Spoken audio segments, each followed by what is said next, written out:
All right. What? I was like, no, Okay. We're good, all right? We're good. Sorry, Mel. Live, yep, good. Yeah. Thank you.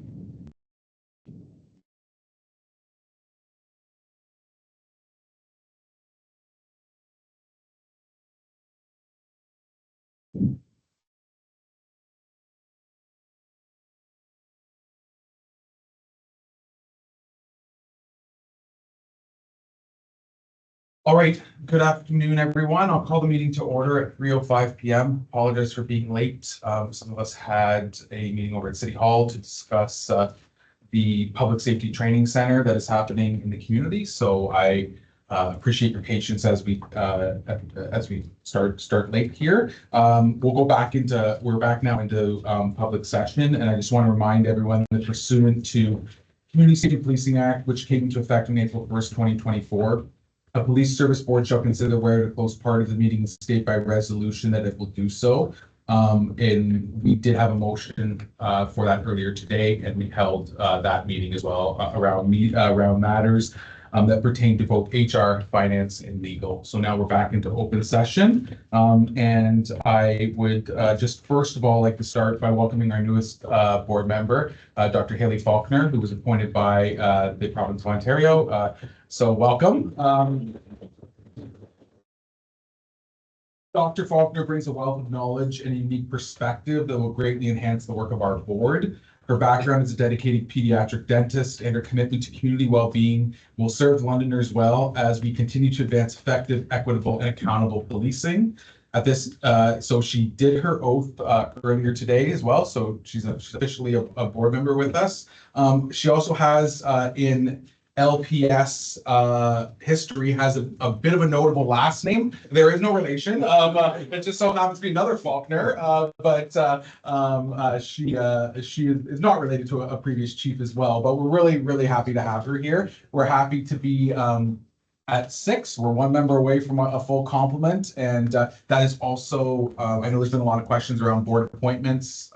That is another provincial appointee as well that will be made by the Solicitor General's office and then through the Order in Council of the Province of Ontario. So we will wait and find out who that is and what time that is. And of course, we will notify the public when that information is made available to us. With that, I'll look for any disclosures of interest. Seeing none, any introduction of new business? I do have one as chair, if the board will indulge me, just the appointment of Dr. Faulkner in our committee structure. So when we get to the new business, if that would be good, since I'm from the chair, if someone can move that, please. Member Stevenson, a seconder. Vice Chair Branscombe. Is there anyone opposed? That's carried. Thank you very much. Can I look to the minutes from our last meeting and get a motion to approve the open minutes from the June 16th meeting? Move with one small typo. Yes. 3.3, second paragraph is Steve Cordes with the minutes again. That's the last name. That's noted. Thank you, Mel. Thank you. Anyone else? Seeing none, it's been moved by Vice Chair Branscombe, seconded by Member Lehman. Last call on any comments? All in favor? Any opposed? Abstentions? Great. Thank you very much. Those are carried. All right. Next up, our young crew in blue here. We're very happy to have you. We have some very special guests to present to us on the Youth and Policing Initiative, or YIPI, as it's commonly referred to within the organization. This is an invaluable, and I would like to know, ministry-funded program that gives local youth meaningful exposure to policing and community engagement. The board offers a YIPI scholarship awarding $1,000 annually to successful applicants who graduate who are graduates, of the Youth and Policing Initiative and are pursuing a post-secondary education in law enforcement or a related field. More information along with the application form can be found under the community section of our new website for the board, not the service. We have 4 members of the Yippee team here today to share some of their experiences. I said hello to all of you. I do apologize about if I pronounce your name wrong. I'm sorry. I think I have it, but we'll see. We have AJ Fuentes, Abby McClenahan, Bryson Yazenbrandt, and Danielle Manning. And right now, I hope, sorry if I got that wrong, but I'll turn it over to Deputy Chief Guilford to get the presentation started. Yes, thank you very much, Chair, through you. Instead of me droning on about the Great Yippee program, I thought it'd be more impactful, and we thought it would be more impactful to actually bring the leadership that is directly in charge of the program and dealing with the program. So I'd like to introduce Sergeant Michelle Romano, who is going to bring up her team and just give a short presentation on Yippee.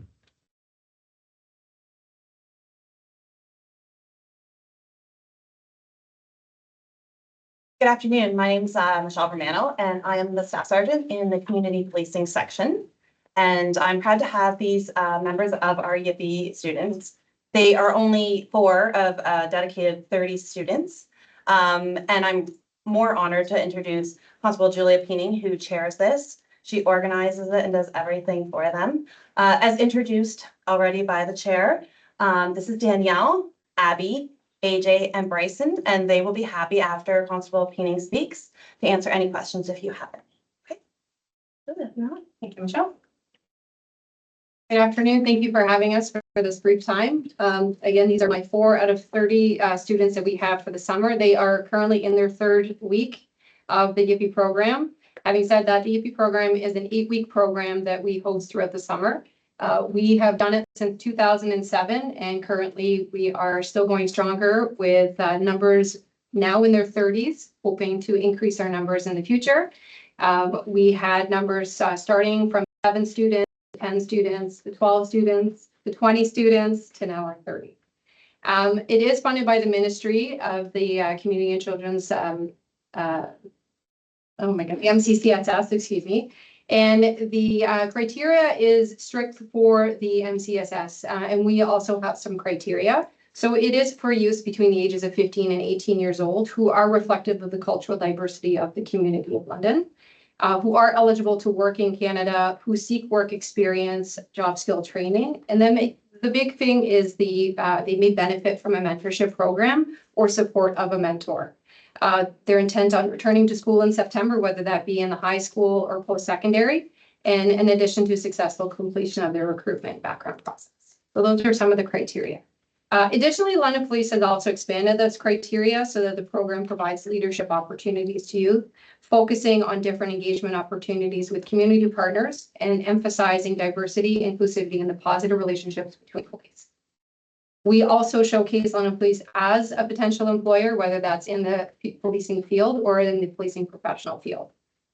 Again, this 8-week program focuses on change, and it has changed over the years, with most recently creating the 3 pillars: professional development, personal development, and community engagement. And these pillars are all supported by our community partners and our London Police members who invest their time and knowledge so that the Yippies can gain this hands-on experience. The curriculum and the steps are very lengthy. We start planning it as early as December in the previous year for information sessions, and we host a few information sessions from December to February. And then through the curriculum with different partnerships that we engage with the community partners and other services who maybe come up with different ideas, we would then create our curriculum based on those 3 pillars. Just examples, we have Toastmasters coming in. We have John Howard Society new to the program with doing a youth empowerment program. We have now introduced mindfulness, which I think some of them actually appreciate on a Friday afternoon. And then we have cultivating safe space. We have CPR that's being provided. So there's a lot of skill and certification training for these youth for even moving forward in their life after high school.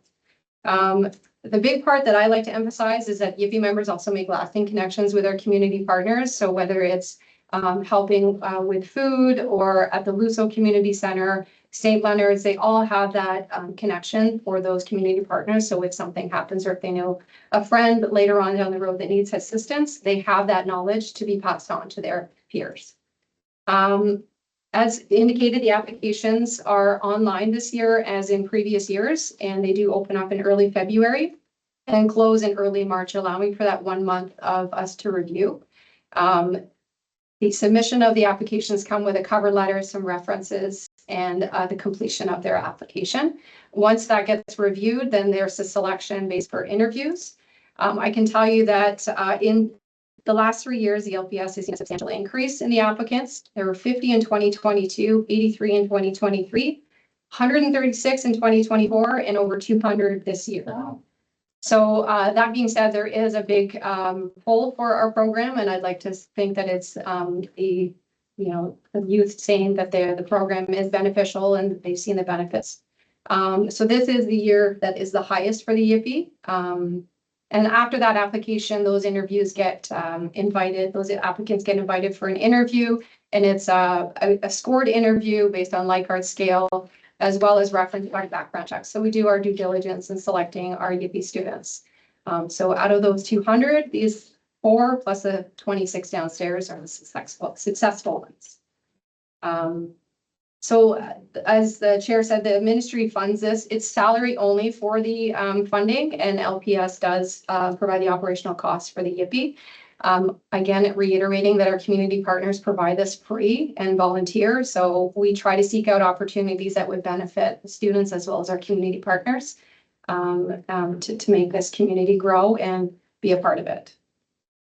And that is our YIPI program. So if there's any questions, or if one of them would like to come up, or all of them would like to come up and maybe give their experience. Danielle? Hi, everyone, Chair, Chiefs. It's a pleasure to be here in front of you today. My name is Danielle Menang, and I was one of the 3 Lewis Correa Award winners. First, when I heard of the YIPI program, I had summer plans, and I wondered if it would truly be a good fit for me. However, this is one of the best experiences I've had, whether it's community engagement, learning about the different fields in policing, and making lifelong connections. The YIPI program has truly changed my life. There are programs that the YIPI program offers, such as diabetes, learning about ways to cook foods that are culturally sensitive and that lower blood sugar, and also learning leadership skills and public speaking. These are all skills I would not have been able to hone without the YIPI program. So to anyone considering YIPI and considering how to move the program forward in the future, I think that the inclusion aspect is something that We're doing awesome. We're talking over there. We gotta hire you later. the YIPI program is something that has truly inspired others, and whether I'm talking to my friends, families, or classmates, they all plan to apply. So moving forward, I think the YIPI program it already aspires to inspire others, and whether it's through community partners, training, or the lifelong connections, it is truly an honor to stand before all of you today. Thank you. Hi guys, I'm Abby. I'm going into grade 11 at Lucas, and so yeah, I was really excited to apply for this because I've always been really interested in like the frontline service working, and I hope to be either a firefighter or a police in the future. I've made some really, as Danielle said, great connections with some new people, people that I think are good for me, and I think we all kind of help each other.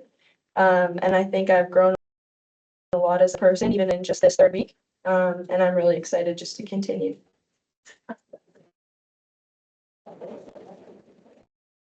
Hi there, guys. My name is AJ. I go by Axel Fuentes, short name because my father's name is Axel. So, I can't really say much anymore because Danielle already took it. But I'm just really glad to be here. I've been wanting to be a police officer since I was little. I always wanted to get the experience of what it's like helping the community, helping people who can really help themselves, or like just finding a way like out of the world, you know. I applied to UB because I want to be part of the community. And I also like meeting new people around me, learning new things, and I also like being a leader. So, and there will also be a good thing for my resume.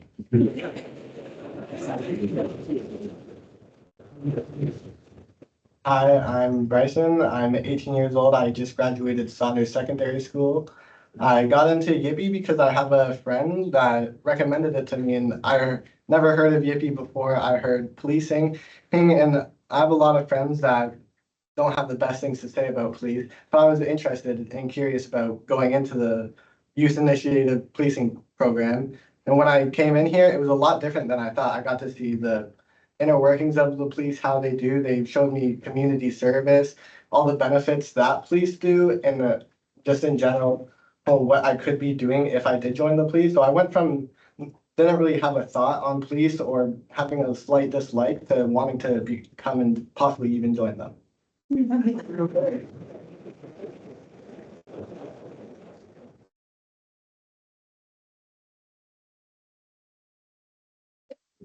Thank you very much for your time. Thank you. Thank you.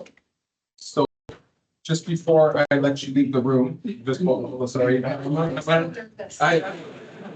So I'm gonna say something. I'm gonna look to my colleagues, see if there's any comments as well, but Danielle, you did a fantastic job. Like you can be a spokesperson for any company, so keep working. I hear, has Toastmasters come in yet? They have. They have, I can tell. So like, really, really well done. Axel, Abby, and Bryson, like you had also expressed very openly about being police officers. As you know, we're recruiting. I think Abby, you mentioned maybe you also want to be a firefighter. They're great, but we really could use the police officers, and I think it's very, very, very important that you keep engaged, you keep in touch, and hopefully your paths lead back to us as cadets one day that eventually are. We're seeing your name come through the board. So keep doing what you do. Thank you for applying for the program. Thank you to our officers for the time that you're putting into the program and the priority that's put through the chief and through the executive command as well around the importance of this program. So that was a really, really great presentation, and I'm not letting you leave yet because I just want to see if any of my colleagues have any comments or questions for you before we move on. Go ahead, member. What an impressive group. Congratulations. It sounds like a pretty select group that was chosen of 100+ applicants. Great comments from all of you. Bryson, I really like your idea of challenging what the thought is and going out and finding for yourself what is it. We should all live by that, right? I guess I have a question, and maybe I'll go to Abby. It was you answered my one question of why did you want to do this? Yeah. But in your 3 weeks that and on, what surprised you the most that you didn't expect that, oh, I didn't know about this and you loved it or hated it or whatever. Just pick something that was really okay. I think just how much like fun it is, to be honest. I thought maybe it would be kind of scary, as like a new place with a lot of new people. But it's been like a lot of fun. I've made a lot of friends and just having a great relationship with everybody here. It's been really nice. Well, just impressive. I wish I had that much gumption when I was here. Well done. Thank you for coming in today. Thanks, everyone. Yeah, thank you. Thank you very much. No excuse. Have a great day. Thank you. Thanks, everybody. Need a moment to clear the room.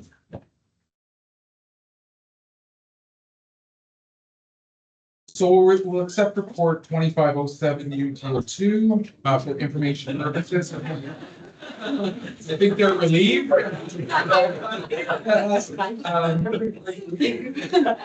We'll accept report 2507 UT02 for information purposes. No motion is required, and we'll move on to item number 3 in your package, which is regarding our CSPA requirements, specifically around the strategic plan and the diversity plan. I'll just note that there is a decision point on this, and there are 2 different sections with multi-pointed motions that I'll read into the record after I have our executive director give a bit more detail as well. But I'll just note that in last month's agenda package included a mid-year update report on some of the governance initiatives that the board has undertaken in the past year.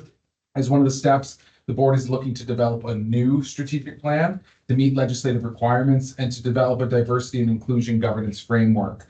The report outlines some context, background, and additional details around consultations and collaboration.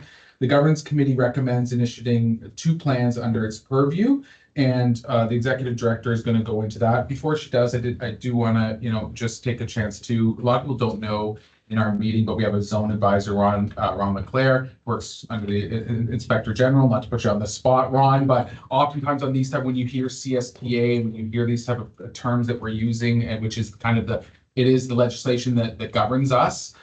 We are constantly looking to how we are in compliance with that, what we have to update in our processes. So we're constantly working with Ron and working with him and even have opportunities to work with the IG directly. And I know Stephanie has had conversations with Ryan Teschner, talk about what we're doing in London, and there's a lot of things to do. And so I just want to say, since we're in open session, if the public ever has questions about the new CSPA, if they're ever wondering why we're doing certain things, why we're updating the strategic plan, why we're putting new plans and policies in place, please reach out to the board office, and we're happy to communicate with you on that. And through the website, you have all those contact details as well as the reference points. And we're happy to answer questions for you also. So on that, I'll turn it over to our executive director to go through the report a bit more before coming back to the motions. Okay, sure. So essentially, this report formalizes what we've been talking about over the past several months. As you all know, we did a strategic governance assessment, and there were 4 key objectives for 2025. One of them was legislation. So I do want to say, and I'll repeat again, that, just because there are some gaps between what we have now and where the CSPA is, not in compliance is something that all boards are sort of working towards right now. It's not an expectation immediately when it came into effect last year that all boards would instantly meet that, but that we're all taking proactive steps to work towards that in the best and most transparent way that we can. So essentially, this report outlines 2 of the initiatives and is the formal way of beginning them and starting the process.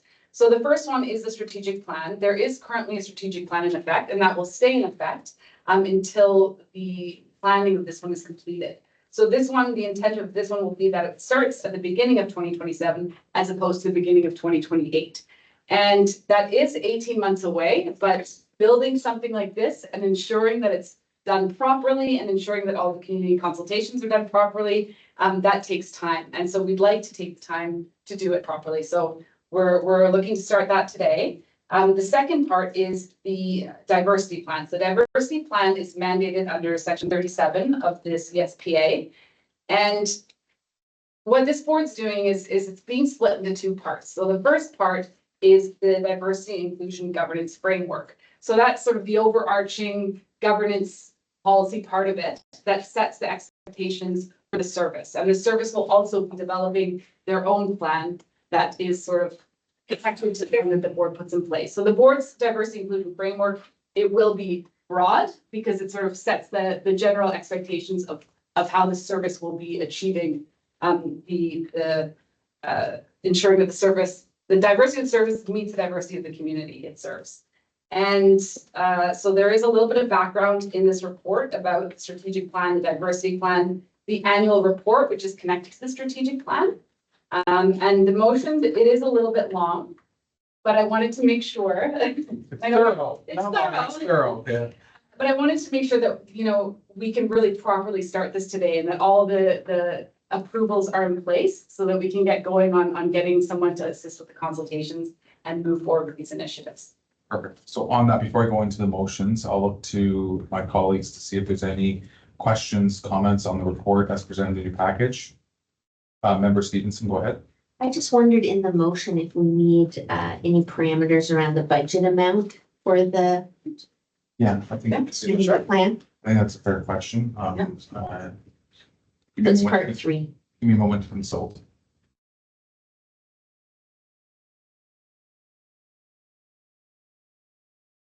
Maybe just be highlighted in the budget. So when you vote on the budget, so the requirement is to have sort of a separate board governance budget. And when that comes forward, then you can decide, because it's not going to be right away the cost. Most of it will be in 2026. So that's something that I'll make sure to get quotes and get the information for you, and then we can make. So maybe on the strategic plan side, then as a 6, a report back to the board at earliest opportunity with projected Costs. costs. Yeah. And it would probably be early 2026, and we'll report back in public on that. Thank you. I think that's, sorry. In the Excuse me, fall. In the fall, Yeah, yes. for the In- 2026 In budget. preparation of 2026, thank you. I don't think we need a formal motion to include that. I'm good with that. If it's the will of the committee, good. Okay, so if there's no other comments or questions on, I'm gonna go through these motions one by one. So I'll start with this strategic plan. So number one is, whereas the current strategic plan 2024 to 2027 was developed prior to the full enactment of the Community Safety and Policing Act, that should be 2019. That's no problem, 2019 CSPA. Whereas a preliminary gap analysis has identified legislative gaps in areas of non-alignment within the current strategic plan that require addressing, and whereas the board is committed to ensuring full legislative compliance in alignment with the board's updated governance responsibilities under the CSPA, it's recommended that one, the board initiates the development of a new strategic plan to replace the current 2024 to 2027 strategic plan, to meet legislative requirements. Two, the new strategic plan be developed over the next 18 months through a comprehensive and legislatively aligned community consultation process supported by data analysis and the engagement of external consultants and in consultation with the chief of police. Number three, the associated costs for the external consultant be included in the 2026 governance budget. There it is right there. And then number four, the process be delegated to the governance committee, including the hiring of an external consultant and including public updates on the process to ensure transparency and accountability. Five, the strategic plan come into effect as of January 1st, 2027. And six, that a report comes back to the board in fall of 2025, outlining the costs in detail. I have that is the motion that as read. I need someone to put it on the floor for me, please. Vice Chair Branscombe, seconded by Member Stevenson. I'll open it up to discussion on the motion. Seeing none, I'll call the question. All in favor? That's carried unanimously. I'll move on to number two in your report, the diversity plan, and the motion would be, whereas section 37(1)(e) of the CSPA requires the board to prepare and adopt a diversity plan to ensure that the members of the police service reflect the diversity of the area of which for which the board, has policing responsibility. And it is recommended that the board initiate the process to develop a diversity and inclusion governance framework, fulfill the board's obligations under section, to fulfill the board's obligations under section 37(1)(e) of the CSPA, and to serve as a governance level foundation for the London Police Service's operation, equity, diversity, and inclusion EDI plan currently under development. The development of number two, the development of the framework be delegated to the governance committee in consultation with the LPS. So that's the second motion on the that is before us. I need someone to put that on the floor for me, please. Moved by Vice Chair Branscombe, seconded by Member Morgan. Debate, questions, Member Stevenson, floor is yours. Do we want anything in there indicating when that's going to come back, or is there any deadline or anything that we need to be aware of? Executive Director. Yeah, so it was kind of one of those things that we were looking to have it hopefully sometime by the fall, and that still is the case. I was going to see if perhaps, there'd be a requirement to pull some of the information from the strategic plan community consultations. Maybe that would be helpful. So I didn't know if that's something that should be incorporated into that, or you do want to set a deadline of the fall, that could work as well, because it's already underway. I'm at the discretion of the board, whatever you think is best. Whatever the plan. Good. Sounds good. There will be public updates, and that's part of all of it as we go along, and make sure to put it out there, what's going on and why. Any further questions? Seeing none, I'll call the question. Anyone opposed? Abstentions? Carried. Thank you very much. Back and forth. Yeah. I was gonna say you go back and forth, you try to mess with us. Sometimes you're. I know. Opposed. I need to see if you're paying attention, right? So I like to keep it fresh, just like that.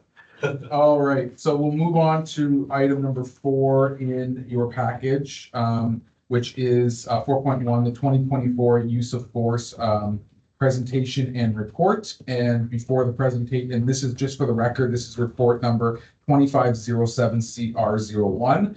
And before the report commences, I'll turn it over to Deputy McSween for a brief introduction. Thank you. And through you, Chair, I'd like to call Inspector Angela Johnson to the podium and she can get set up with a presentation that she's going to be delivering. And the presentation that Inspector Johnson will be delivering is in relation to the 2024 annual use of force statistical report. So this is for use of force used by our officers from the dates of January 1st, 2024 to December 31st, 2024. And as the board knows, we report on an annual basis. As we are legislated to do so, and also to inform the public with regards to the actions of our officers in the City of London. So just to be clear for the record, Deputy McSween, and for everyone online, the numbers we're talking about today, this information, all data is for the calendar year of 2024 only. That's right. Thank you.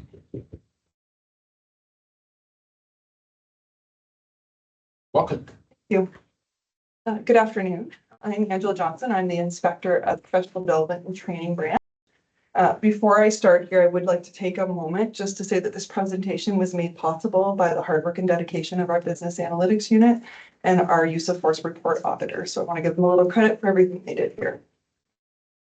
So just as a quick refresher on the mandatory reporting requirements for use of force reports, a member of a police service shall submit a report whenever the member draws a handgun in the presence of a member of the public, points a firearm at a person, discharges a firearm, uses a weapon on another person, draws and displays a conducted energy weapon to a person with the intention of achieving compliance, points a conducted energy weapon at a person, discharges a conducted energy weapon, or uses force on another person, including through the use of a horse or a dog, that results in an injury requiring the services of a physician, nurse, or paramedic, and the member is aware of that injury, that the injury required such services before that member went off duty for the shift.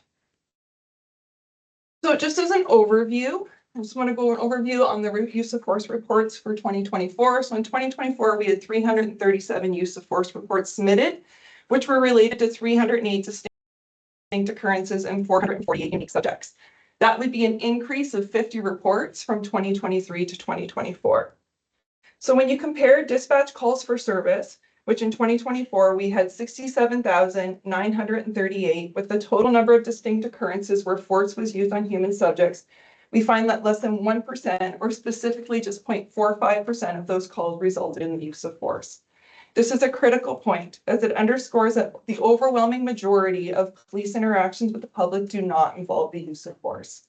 I think it's also important to note that the total number of dispatch calls for service does not represent the total number of interactions between members of the service and members of the public, meaning officers routinely interact with members of the public that do not result in a dispatch call for service. For example, traffic stops do not routinely result in a dispatch call for service. Community events and engagement or foot patrol interactions, which happen on a daily basis, do not typically result in a dispatch call for service. It's also important to note that the use of force report may still be required even when no direct physical contact has occurred. For example, a conducted energy weapon or a firearm may be displayed as a method to de-escalate a situation. So to analyze or to assess the increase in the use of force reports, we compared the use of force options, the first 5 use of force options that are available to officers on use of force reports. So the first 5 options that are available to officers on use of force reports are the intermediate weapon, the other force, firearm, less lethal firearm, and physical control. So intermediate weapon refers to conducted energy weapon, baton, and OC spray. Intermediate weapons option accounted for 45% of the overall increase in use of force reports. Other force, which includes canine or a weapon of opportunity, the other force option accounted for 35.5% of the overall increase in use of force reports. Firearms, which include handguns and long guns, attributed to 14.5%, less lethal attributed to 4.8%. You will see that physical force is not listed on that chart. That is because there were actually 2 less reports submitted in 2024 than 2023, so it did not attribute at all to the overall increase. So before I get to the more detailed assessment of that increase in the use of force reports, I want to talk a little bit about the CEW expansion plan. So the CEW expansion plan began in the fall of 2023, continued into 2024, and is ongoing now in 2025. As a result of this initiative, more officers were trained and were able to carry a CEW as a use of force option in 2024 than ever before.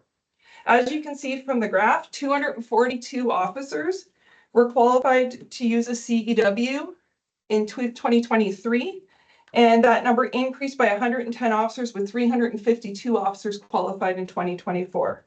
This equates to a 45% increase in the number of officers qualified in 2024 compared to 2023. This expansion reflects the recognition that a CEW is a valuable, less lethal use of force option. It is widely acknowledged that the CEW reduces injuries to members of the public and the police, and that the presence of the CEW alone can help de-escalate tense situations. Sorry? Like a taser? Yes, sorry, yes, like a taser. And you'll hear me conducted energy weapon, or CEW. I've shortened it. So as we recall from earlier, 45% of the intermediate weapons related to the increase in use of force reports, that's solely attributed to the CEW. The baton or OC either remained the same between 2023 and 2024 or actually went down. So the CEW is solely responsible for the increase in use of force reports in the category of intermediate weapons. The selection of CEW on use of force reports went from 110 reports in 2023 to 150 reports in 2024. This chart here illustrates the way an officer can select, or how an officer can select and use the CEW on the use of force report. So an officer can select one of these selections, two of these selections, or all of these selections. And the selection is based upon the distinct circumstances and decision made by the officer. That's why you'll see the numbers don't add up to 150, because you could select 1, 2, or 3 of these. So for example, if an officer were to attend a call and the subject was being non-compliant and aggressive, an officer might display a CEW to try and get compliance from that subject. If the subject starts moving towards the officer in an aggressive manner, the officer might point that CEW in an attempt to stop that forward motion. If the subject pulled a weapon or advanced at the officer in order to assault, the officer might discharge that CEW. In this case, each action was based on a separate decision, and the officer would select all 3 of those options on that report. Take a different scenario. If the officer attended a scene and the subject ran at the officer right away in an attempt to assault the officer would remove the CEW from his holster and discharge it. If that were to happen, that was one distinct choice. The officer would only select CEW discharge on that report. In total, the CEW was discharged 50 times in 2024. The CEW, as a reminder, was selected 150 times on the use of force reports, indicating 33% of the time a CEW was used, it was discharged. This percentage is in line with the 2023 discharge rates. When comparing the number of unique subjects where CEWs was discharged, the total number of unique subjects, remember that number was 448 for the year, the percentage rate for a CEW discharge in a use of force encounter is 10.2%. As recall again, 35.5% of the increase in use of force reports was related to the other category. Other category was canine or a weapon of opportunity. So officers carry an institutional shield. That is marked on a use of force report if it's used as a use of force option, not if it's there to protect them. So you'll see the shield was used 4% of the time. A pepper ball gun, that can only be used by our members in our emergency response unit. 13% of the time, and canine 83% of the time. So canine made up the majority of that other category. In total, there were only 38 reports in 2024 where other was selected, but it was because of the increase, because in 2023, other was only selected on 16 occasions. So the canine unit, we're just going to talk about it a little bit because it made up most of that other category. 32 of the 38 other selections were attributed to the canine unit in 2024. In comparison, there were only 12 reports submitted for canine in 2023. In 2024, the canine unit responded to more calls, initiated more deployments, and made more arrests than in 2023. And that's our statistics there. That's showing the increase from 2023 to 2024. The canine unit did not expand from 2023 to 2024. We believe the increase in deployment of canine was impacted by the increase of hiring 69 new officers in 2024 and the reduction in call times. These two factors could provide a greater opportunity for patrol officers to set up perimeters for a successful canine track and availability to do proactive work such as finding stolen vehicles. As we recall, firearm made up 14.5% of that increase. Firearms includes handguns and long guns. Similar to the CEW, when an officer completes a use of force report, for a handgun, they have 3 options: handgun pointed, handgun drawn, handgun discharge, and for rifle, they have 2 options: handgun pointed, handgun discharge. Again, each of these selections are based upon the distinct circumstances and decisions made by the officers. As you can see from the chart, the largest increase was in handgun pointed. Handgun pointed went from 87 in 2023 to 115 in 2024. When we were looking at the use of force options used, it was important to understand the officer's belief at the time. So of the 448 unique subjects identified in the use of force reports in 2024, officers believed 82% of those subjects they interacted with had possession or access to a weapon during their interaction. So if you take that perceived weapon category and even break it down a little bit further, what we found was of the 448 unique subjects, officers believed 160 of the subjects were in possession or had access to a handgun. So that's your biggest increase there on the chart to the left. This large increase would have also impacted the increase in firearms drawn that we had seen in the previous chart. There's also an increase seen in the weapon category of a knife and edged weapon, which is the second category there. De-escalation. De-escalation was used in 86% of our use and force encounters where a report was required. De-escalation is often the first step in a use and force encounter, and this is up from 83% the previous year, showing a continued strong commitment to using this technique. De-escalation is a critical component in use of force situations. It involves using verbal and nonverbal strategies to reduce tension and avoid the need for physical force. De-escalation is emphasized throughout the 2023 Ontario Public Police Interactions Training Aid, and members of the LPS are trained to apply these techniques early and often. Through realistic scenario-based training, officers are taught to consider disengagement and other tactics before they escalate to force. This slide speaks about use of force incident types. So officers are able to select, as you see from a number of categories there, an incident type for each use of force encounter. They're able to select one incident type. So even though it may be an incident type that involves weapons and IPV, they select one of the types on this occurrence or on the report. So the most significant increase for incident type when reviewing the increase in use of force reports from 2023 to 2024 include intimate partner violence, IPV, barricaded subject, and violent offenses that are not IPV related. When reviewing the 3 use of force options that contributed to the overall increase, so again, you go to the CEW, the K9 unit, and handgun, there were consistencies and difference noted in the incident types these use of force options were selected on. So weapons-related incidents are common for both CEWs and handguns. Warrant-related incidents were common for both handguns and K9. Handguns were more dominant in weapons and warrant execution incidents due to the higher threat levels in those investigations. IPV, intimate partner violence, was common for CEWs and police service dogs. CEWs were used more often than other use of force options for person in crisis situations, which makes sense because that's where we would want to use non-lethal options and they're prioritized in those situations. Police services dogs were used across a broader range of incident types, especially in stolen vehicles and violent crimes where tracking and apprehension is needed. Perceived race of subjects. In compliance with the Anti-Racism Act, officers are required to identify the perceived race of subjects on use of force report. Of the 448 unique subjects, officers perceived that 153 to be a visible minority. The perception of the subject's race is determined at the time the decision to use force was made. An officer's perception at the time does not necessarily conform with the way the person self-identifies. Perceived race data shows the majority of individuals on whom force was used in 2024, or 66%, were perceived as white.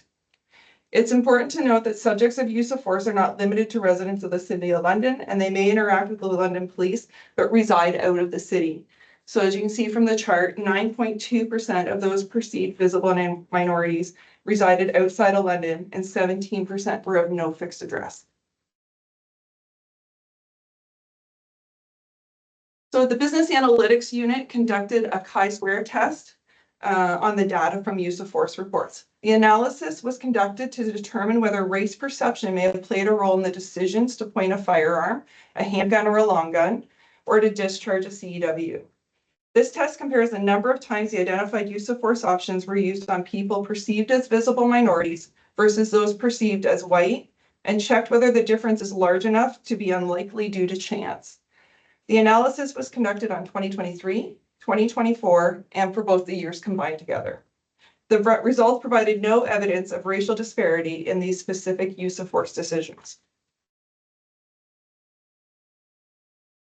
Injury as a result of use of force in use of force reports. 41 of the 448 unique subjects experienced some level of injury in 2024.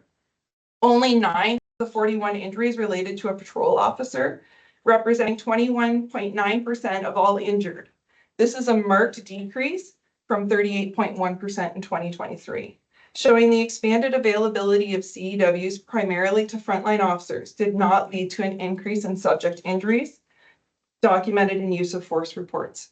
The increase in canine response and deployment contributed to an increase in subject injuries. 24 of the 41 injuries related to an encounter with a police service dog. I think it's important to note that police service dogs play a critical role in law enforcement operations, assisting in tracking, searches, and suspect apprehensions. While canine contributed significantly to the increase in use of force reports and to the increase in subject injuries, overall, their involvement remained relatively low. Canine as a use of force option, if you remember earlier, was only selected on 32 of the 337 use of force reports, or 9% of those reports with human subjects. As a result, the likelihood of a dog bite occurring during a use of force incident still remains low. One subject was killed after police responded to an intimate partner violence occurrence where the individual stabbed 2 occupants in the residence. In an effort to preserve the life of the victim, protect the safety of the other occupants, and ensure their own safety, 2 officers used lethal force discharging their firearms. Sadly, the victim in this incident succumbed to her injuries. Conclusion. In conclusion, it's important to remember the vast majority of public police interactions do not involve use of force, and that members of LPS continue to prioritize de-escalation attempts before using force. While the number of use of force reports did increase from 2023 to 2024, this force increase can be largely attributed to the CEW deployment, the increase of canine, and a rise in high-risk incidents where officers perceive access to firearms or edged weapons. The London Police remains committed to transparency and accountability through review and oversight of all use of force incidents, and a promise to provide enhanced training focused on de-escalation and cultural competence. To ensure that every interaction reflects our mission to be leaders in public safety, our values, and our commitment to our community. Thank you. So just before we go, I'll look for questions from my colleague, Deputy McSween. Is there anything that you wanted to add or additional context you'd like to provide? For yours. And thank you through your chair. In anticipation of some questions with regard to the rise in use of force reports, that's why Inspector Johnson really and her team, BAU, and also want to acknowledge corporate communications for assisting with the PowerPoint presentation. A comprehensive assessment was conducted in order to provide the data that was presented here today. We are very proud of the work of our training unit, our training and skills unit. But obviously with regards to the rise in use of force report, that's something that we're alive to, and that the assessment will help us to, it helped us, I should say, to assess as to why that increase did occur. And for the understanding of the public, I want to give a really easy example to provide some context with regards to some of the increase, specifically speaking to CEWs. So if I was an officer in the spring of January 2023 and I was not trained to have a CEW and I went to a call and the person that I was trying to arrest was displaying assaultive behavior, I may have, my only option would have been to go hands-on with that person and bring them into custody and get them under arrest. let's just say the fight lasted a few minutes, but there was no injury to me or him, if it was a male, no use of force incident would have been required in that situation. If that same situation would have occurred and I was trained as a CW operator, I pulled out my CW, I put it down, didn't point it, didn't discharge it, but I displayed it in the presence of a member of the public. And he's like, I don't want to get tased. This isn't the day. And I've been tased. No one wants that, trust me. If he saw that I had the CW out and decided to say, okay, turns around, puts his hand behind his back, I cuff him. No interaction has happened up to that point. That would require a use of force report. So it's really, really important to highlight that because we have seen the increase, as Andrew's pointed out there, Dr. Johnson, is 45% is we have more CEWs on the road. There's more, this is a very, very good less lethal option for our officers, and we have more officers with this tool on their belt. So as Dr. Johnson noted, is we have not completed the CEW expansion program. We will continue that through 2025 with the goal of every officer in uniform having that tool available to them. And to be frank, is we are behind other services in the province where many services have had their officers equipped with CEWs for a few years now. So that's the commitment with regards to the multi-year budget and getting the money that is required to make sure that our officers have the tools necessary to keep themselves and more importantly, the public safe. Thank you, Deputy McSween. Just before I go to questions from my colleagues, I just want, the last slide was about transparency and accountability. I do want to note that this report is submitted annually to the board as part of our oversight mandate, and specifically what Deputy McSween was talking about in terms of tasers, CEWs, call it what you will. That was mentioned to the board previously when these were being rolled out, that with that we could see a rise in use of force because of what constitutes the use of force by removing it from the officer's holster. So that was something that was discussed here as well. So I think it's a good clarification and something to reiterate for the public's awareness when they're reviewing these documents. And with that, I'll look to Vice Chair Branscombe and I'll take a list as well. Thank you very much, Dr. Johnson and Deputy Chief. That was one of my questions because I didn't know exactly when, if the taser, but if it's when it comes out, that would explain a lot. So I'm happy to know that information.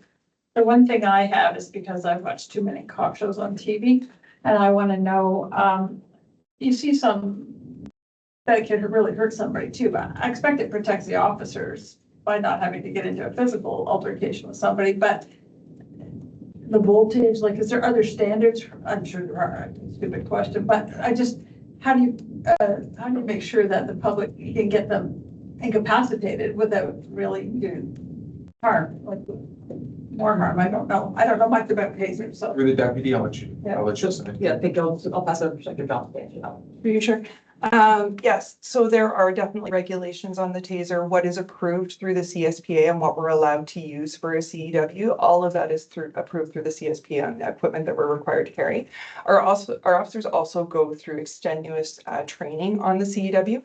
Part of that training is de-escalation because the taser is used a lot of times as a de-escalation tool.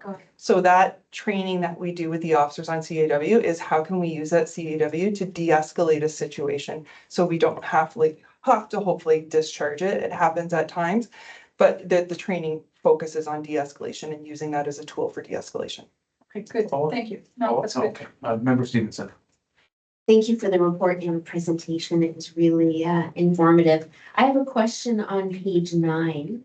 In table 2, I noticed that the dispatch calls for service and the total calls for service decreased every year from 2020 to 2024. And I just wondered if there was an explanation or if information could be shared about that. Deputy McSween. Yeah, thank you, teacher. Thank you, Member Stevenson, for highlighting that. Yeah, so as you know, through the board and the efforts that are being made by the police service to come up with alternate service delivery models. So, and one of those things is online reporting and telephone reporting. So now instead of having, let's say you have a theft from your vehicle, there's no suspect information, you can go online and report that as opposed to now in the past, maybe if an officer was dispatched to your home. So as we find different ways and different avenues to basically ensure that our officers are available for emergent calls for service, and redirect other calls for service that don't require a patrol officer actually attending a residence, our hope is that number continues to go down. However, the total calls for service, and it's something that we have noted that historically, the total calls for service, as you see, I think in seven rows down, that number has decreased as well, but it's not accurately reflecting the calls that are coming in through online reporting and telephone reporting. So I suspect your recommendation, your question will be to have those numbers reflected, and I can tell you that we've already committed to that for 2025 in the annual report and this report. Because in preparation, I did pull those numbers before, and those numbers are going up. So it's actually showing that patrol officers are responding to less calls, but we are finding other ways to manage those calls that don't necessarily need a patrol officer actually going to a home and redirecting and allowing members of our ESU unit to manage those calls that we don't are on. Does that answer your question? Yeah, no, that's really great, because it means that the total calls for service is actually gonna be more That's equal, rather than it look like it's going down when we've got, the larger budget or larger service. And then people aren't waiting for that police officer to come, they're able to report and do it online right away, so it's more convenient for the public as well. So I appreciate that the 2025 report will include that. And for the answer, so that the public, if they're wondering too why the numbers are going down, that they have the answer. I did have one other, Please. just a question.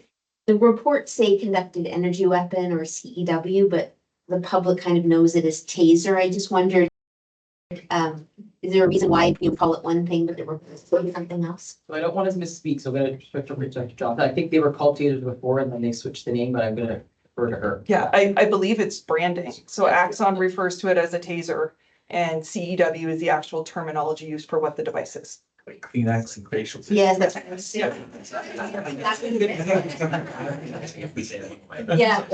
thank you. I had a feeling that was it, but that's great to get that clarity. No, Good. it's good. Member Morgan. Yeah, just a quick question. So my understanding is there's two kinds of tasers, kind of energy weapons that we have, like the ones that have the zapping and the ones that make the noise. Do we deploy both of those or? Okay, of course not. Yeah. I have one taser. Okay. What we can do with our current taser, the Taser 7, is that you can deploy it so it shoots, or you can dry stun with it. Yes. So it has different functionality, you'll see, and it makes a noise. So you just refer to like dry stun, what you mean by? So cartridges wouldn't come out of it, you would impact and touch it to the body of the subject. We will be moving potentially or looking at moving to, or CSPA has granted this Taser 10, which doesn't have that dry stun function. Yeah, that's what I was referring to. So we don't deploy the Taser 10 because it, like the one that you just described, it makes a scary noise, and that probably makes people say like, I don't want anything to do with that, right? Well, you can make it make that noise. Yeah. And the newer one is more like a digital sounding one. So it sounds, my understanding, and I'm not a Star Wars fan, it sounds more like the Star Wars sound, and it actually, they showed research that you get better compliance with the Star Wars noise than you do So like a with lightsaber? Yeah. Oh. That's my understanding. So that's actually part of my question is. Or no. Not Star Wars. You can draw, not point or whatever. You can also make it make the noise or not. Like, are there, like, do you gather any stats on like, what is the most, like, is that like, that's all the same use of force, but is there something that like Works better. works best? Like, or is it just kind of unique to the situation? The only stats that are gathered are those that are outlined on the ministry document, which is the drawn and displayed, the So pointed that or on a display, discharged. you could also be making it make the sound as part of that, but you could also not, like someone would just see the thing and say, well, I don't, that's not for me. Yeah, okay, just curious. That's good. Member Lehman, for sure. Yeah, another CW question, we're all asking this. How often, when the weapon is used, does it necessarily result in an injury that would be reported or that would have to necessarily have attention of medical staff? So I don't have those numbers in front of me. It doesn't necessarily, generally, when it's been discharged and used, we will have EMS come out and help remove the probes, that our officers aren't doing it. So they would have medical attention that way, but not because it requires anything above and beyond that. I don't have the stats. Oh, okay. Okay, so that, those would not be included in the injury. If they, forms. if they were injured, so if they had medical or those sorts of Right. things.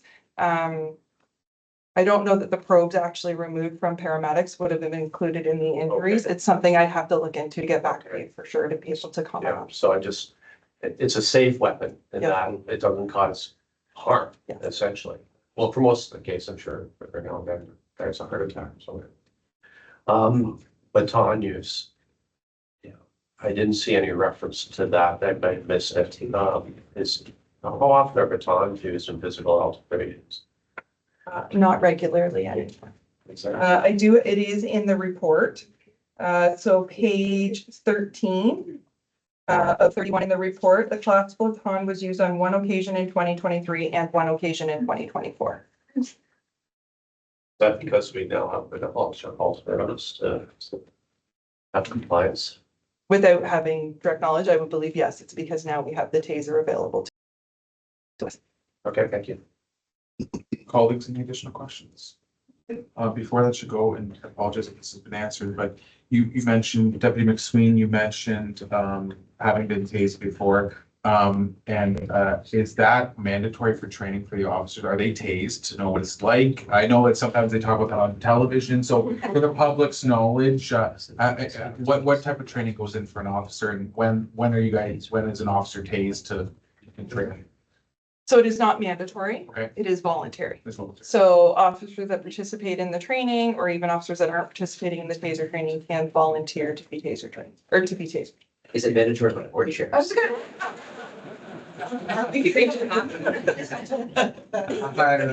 No, I'm sure a few people like that to happen, but as a follow-up to that, what about for new recruits that go to OPC? Is there training on that, or no? So traditionally, we did not train our new recruits on taser when they came back from OPC. Starting this class, we are training our new recruits on CEW when they come back. Again, that would be do you want to know what the exposure feels like, and a volunteer basis only. And is that the same with OC spray? Is that volunteer as well? Volunteer for OC as well. Thank you very much. Last call, colleagues, on this. I think I read somewhere that chair is mandatory to experienced folks. Same time. Please produce that report. On that, I'll look for a motion to accept this report since it is part of our annual mandate. Oh, sorry, Chief, go ahead. Thank you, Chair. And just as through you, I just wanted to add some clarity and some clarification for the public record. You see a less use of baton, typically OC. It's not necessarily that the officers are utilizing different tools such as the CDW. That can speak to the ability to de-escalate, and it can speak to officers training and reducing the need for weapons. So I just want to make sure that that's clear. And also, as part of the multi-year budget, this was identified that our frontline officers, when part of their training, this was not part of it. Historically, they would go through the training, and then after some time and experience, a year, 2 years, 3 years, whatnot, then come back and be equipped with the CEW training and ability to utilize and carry it. This was identified in the new service delivery model that we wanted to change. When we talk about investing in our people, equipment, modernizing, this is exactly it. So my hat's off to Deputy Chief McSween, Inspector Johnson, and Superintendent Harvey, and everybody in the training side of the house. Big culture shift to make this happen. And as you heard, moving forward, all new officers are going to be equipped with this. And this was something that we identified. So money, equipment, time, investment. So I just wanted to make sure that the board was fully aware of that, subject to any questions. Perfect. Thank you, Chief. Any follow-up questions from the Chief's comments? Yes, Member Lane. How much does it cost for one of those units? And can you tell us how much one of the new units cost? Taser 7? The Taser 10? Sorry, Taser, yeah. So the actual cost for the Taser 10 compared to the Taser 7 is very minute. I don't think there's much of it. And actually the Taser 10 cartridges, so the training cartridges, So the contract is built so that you have the taser. We don't give everybody a taser. We share them within the service. But there will be enough for all of patrol to have a taser. We have enough handles for everybody in patrol who's deployed to have it. It's the training cartridges. So a certain amount is allowed in the contract, is already paid for in the contract. If we need additional training cartridges, the Taser 10 training cartridges are actually cheaper than the Taser 7. So in the long run, depending on how many training cartridges we need, the Taser 10 is actually cheaper. How much is each unit, the Taser 7? I don't know that offhand. I have no idea. Neither do I, because it is all built into a larger contract with body worn cameras and it's a big contract. So the actual specific itemized price, I don't actually know. I could get it for you. No, I'm just curious. So I can speak to, we currently carry the Taser 7. And the Taser 7 years ago, when I was involved with training, was roughly around $50 a cartridge. Now, that's one cartridge, and we have to qualify.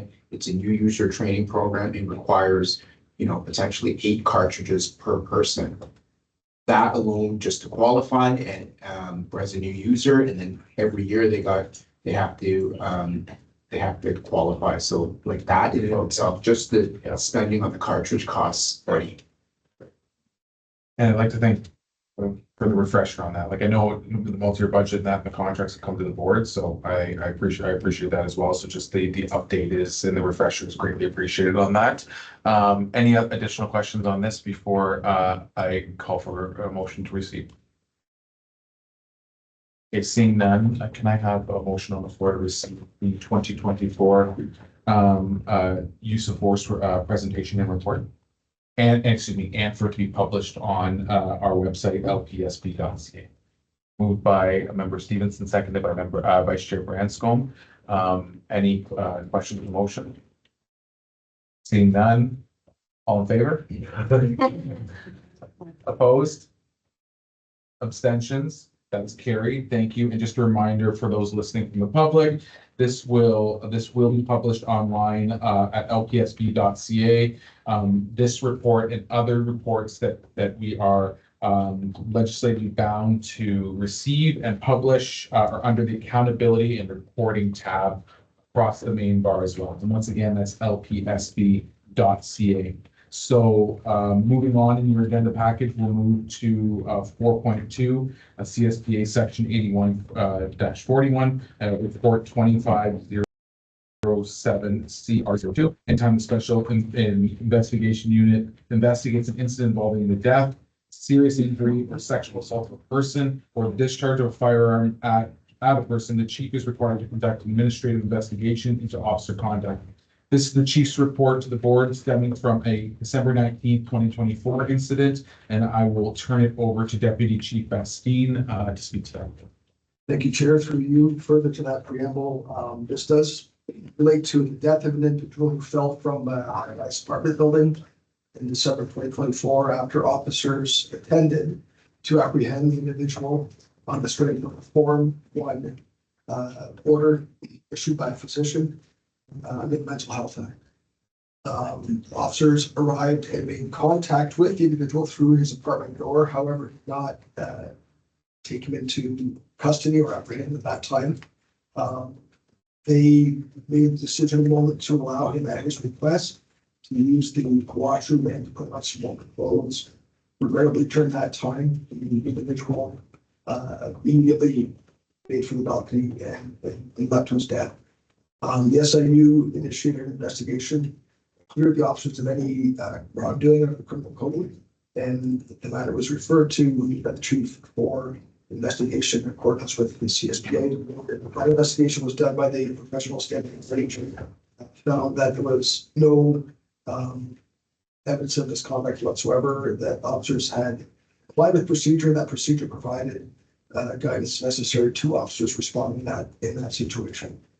Certainly, just a comment, I think, even the officers involved, without getting into too much detail, I think, make decisions many times a day in very much these situations that in the moment are very gray, with the benefit of hindsight look quite clear. black and white, and this is a case where it was, a reasonable decision made in the moment that unfortunately led to, not through direct involvement of the officers, but to the death of this individual. So subject to any questions the board may have, that's the report for its received. Members? Vice Chair Branson. Thanks. That was mine.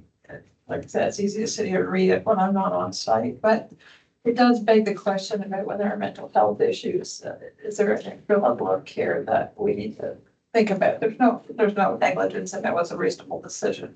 I agree at this for the moment, but because we have so many more mental health issues than we ever have had, I guess it's sad that it happened, and I'm sure the officers feel bad as well.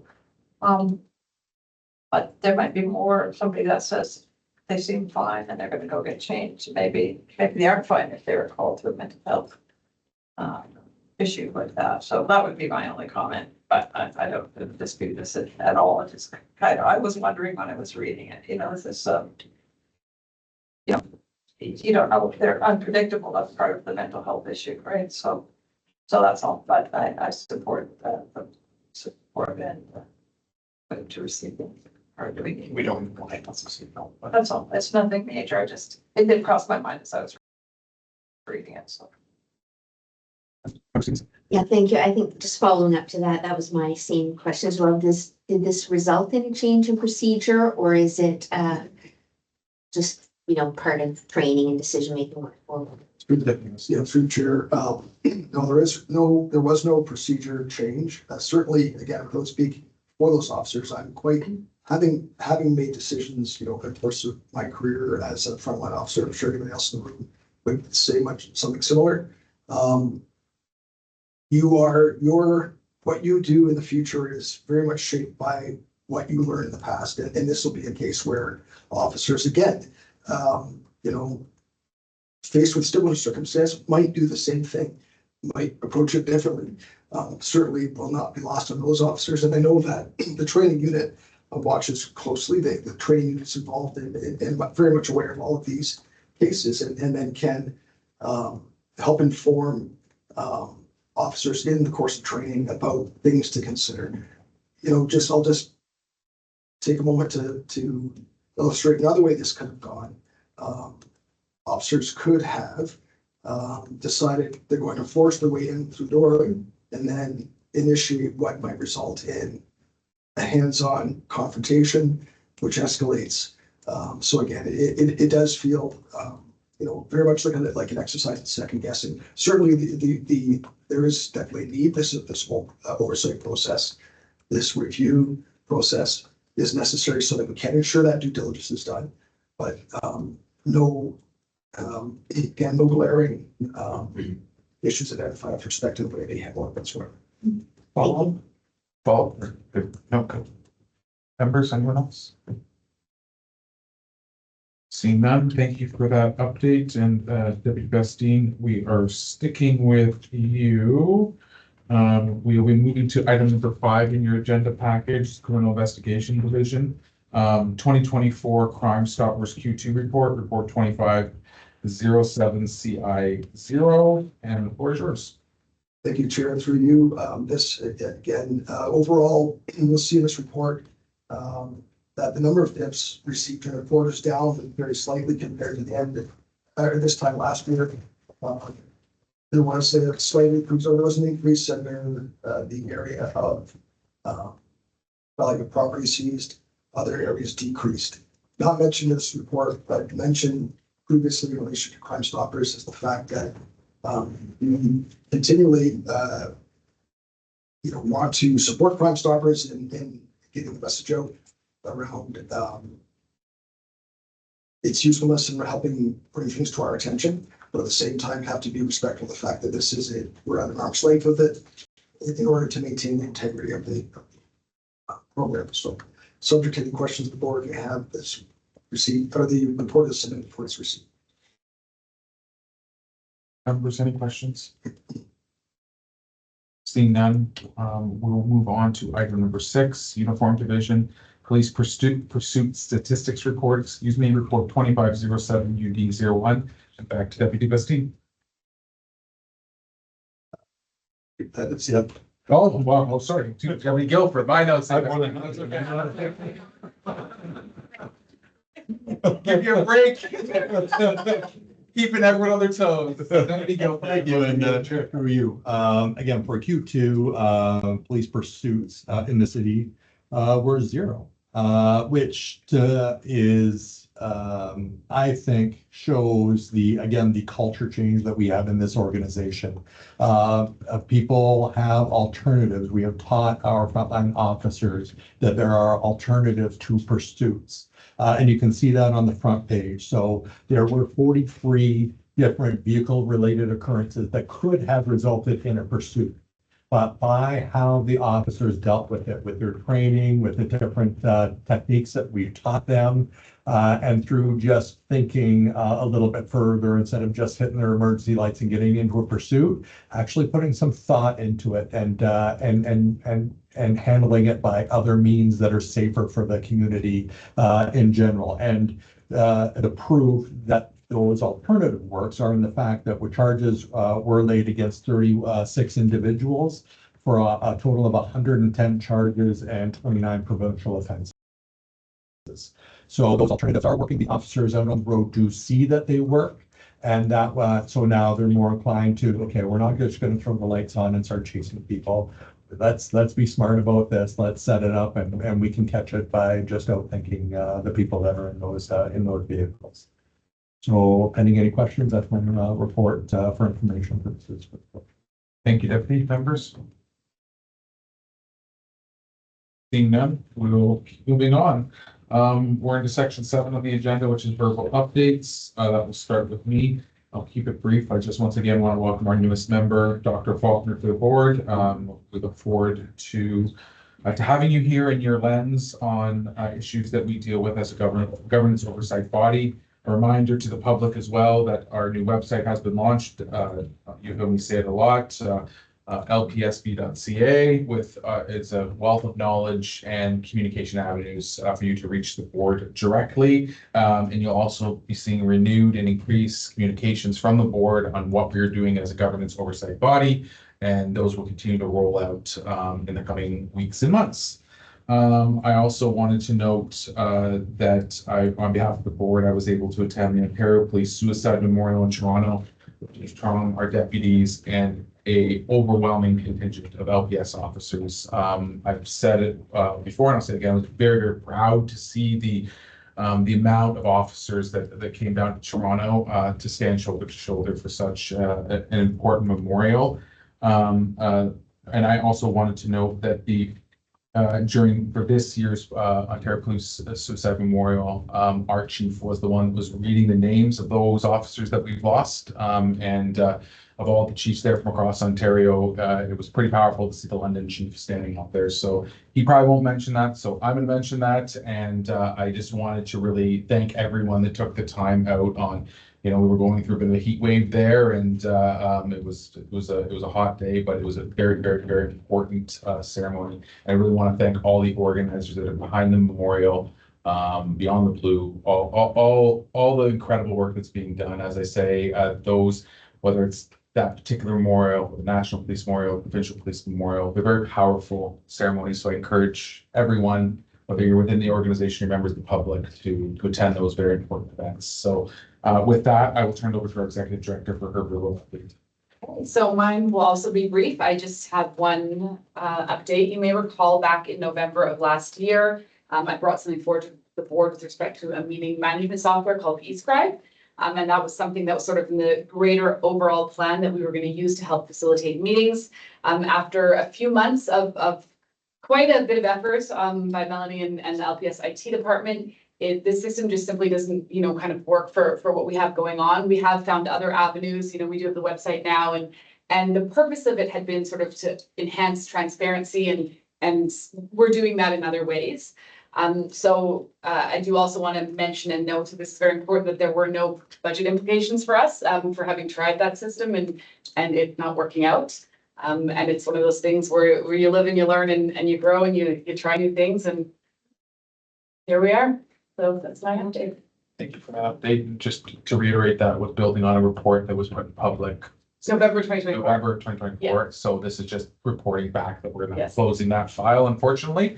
But that we will continue to look at ways to keep the community engaged and be open and transparent as a governance oversight body. Any questions for myself or the executive director before I go to the chief? Seeing none, chief. Thank you, Chair, and through you, just to add to the Ontario Police Suicide Memorial, just want to thank you for taking the effort and joining us, representing our organization and standing out with showing all the other police services that you were there. So thank you for that. And I also want to note that Constable Walter Berry, he died because of the line of duty. He's a former London police officer, and he was recognized, and his name is on the honor roll. And that's also another reason why we want to make sure that we support the families, the surviving families. The families traveled to Toronto to be there. So very important day for our members. And I also want to thank the LPA for supporting us and supporting membership and being there as well. Special Olympics Chair, thank you for supporting on the board. May 26th to 28th, 2026, we will be bringing the school championships here to London. Over 1,000 student athletes from across the province and the country will be competing in 5 sports: basketball, bocce, ball, floorball, track and field, and soccer. It'll be a great event. We are going to be hosting with Special Olympics and Western, and we're going to be increasing and being very motivated with fundraising efforts, trying to raise funds to really support the athletes and the families to compete in what is an event, and really support inclusion and community. So happy that the board is supporting, and stay tuned as we continue with some fundraising efforts. And we're really going to be leveraging the community to be involved as well.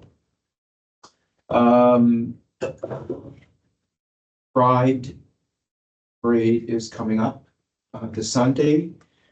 We will be attending, and I understand that yourself and the vice chair will be joining. So thank you for committing to that. There will be a good showing from our organization and members, and really we're looking forward to supporting the community with the event. And just to recap, May 30th, we raised the pride flag here at our building with the community to show support and support not only the community but support members from our players who identify with the community.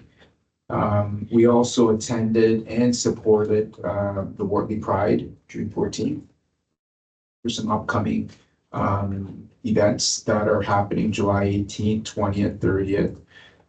And our organization is going to be there to support and also ensure that public safety is a priority in those events. So just wanted to update you with that, and I wanted to provide some, I want to share a case that occurred a little while ago recently with the board and publicly. And then also I wanted to let the board know and the public know, because the community is, some of them were really aware of it. 2 years ago, during, coming here, one of the things that I had shared with the board, you may or may not recall, is a Chiefs Community Advisory Table. The other thing that I had shared was a youth action table to really provide some communications with the executive here. It's done in many police services. I've been very heavily involved in my former career, and I think it's very valuable and really important for us to hear and work with the community in that formal capacity. So I share it with you because we're going to be likely September, October, going to be moving on it and looking for participation from the community in London. So more to come on that. And then I want to share some really, really great work from our members. So I'm going to try and be a little bit vague because I don't want to identify any individuals involved. I will read some names of officers that were involved, but I want to highlight some of the work again of our members that they do every single day that doesn't always get reported, and sometimes you can't always report cases. So they responded to a call from a family member who called us for help, and it involved the individual's son, adult son. The adult son was in a state of crisis, and the father was having extreme difficulty dealing with the situation at home to the point of feeling very unsafe. Our officers arrived to that call, and at the time, the son had doused the area, the home, the surrounding with gasoline, and had a lighter in his hand. So clearly in crisis, a lot of challenges, a very intense situation. Our frontline officers respond, our investigators responded, our emergency response team responded, and they were able to deal with a very volatile situation that could have gone very badly, and de-escalate the situation to the point where the officers were able to go hands-on and make an apprehension. And they apprehended the individual, took him to the hospital, and turned him over to get some help. So very, very tense situation that, again, could go very, very badly. And I just want to acknowledge the incredible work from our members, and I highlight it with the board and the public. And I just want to read some of the names of the officers that are involved. There's a lot of people involved, but it's important that I do share their names. And if you bear with me, that will be the chief's verbal. Okay? All right, so Sergeant Pike, Constable Hewitt, Constable Thomas, Staff Sergeant Bullhose, Constable Oliveira, Maud Monroe, Bulov, Hamerly, Calendar, D'Agostino, Ali Zabian from ERU, Oliveira, Whiten, Mantler, and some special constables, Corcoran and Yao. And I'm sure there's many more involved, including our civilian police professionals who answered the calls. So it's important I share that with the board, and I want the board to know that we have some really good people doing great work every day. So subject to any questions, that is the chief's verbal. Thank you, Chief. Members, questions? Seeing none, thank you very much. We'll move on to item number 8, new business, which we do have one item around committee assignments. Sure. So I'll go to Vice Chair Branscombe. Sure, we had a vacancy on governance, and still do, so I'd like to move that our new member, Dr. Faulkner, be appointed to the governance committee. Hopefully she'll. I should have asked her first. Well, first I'll look for a seconder. Member Stevenson, thank you. Dr. Faulkner, do you accept the nomination? Yes. Thank you. Anyone opposed? That's carried unanimously. Thank you very much. And then I will look for a motion that the London Police Service Board adjourn the July 16, 2025 open meeting. Moved by Vice Chair Branscombe, seconded by Member Stevenson. Anyone opposed? That's carried. And a reminder for all listening that our next meeting is August 21st at 1 p.m. Thank you, everyone. There we go.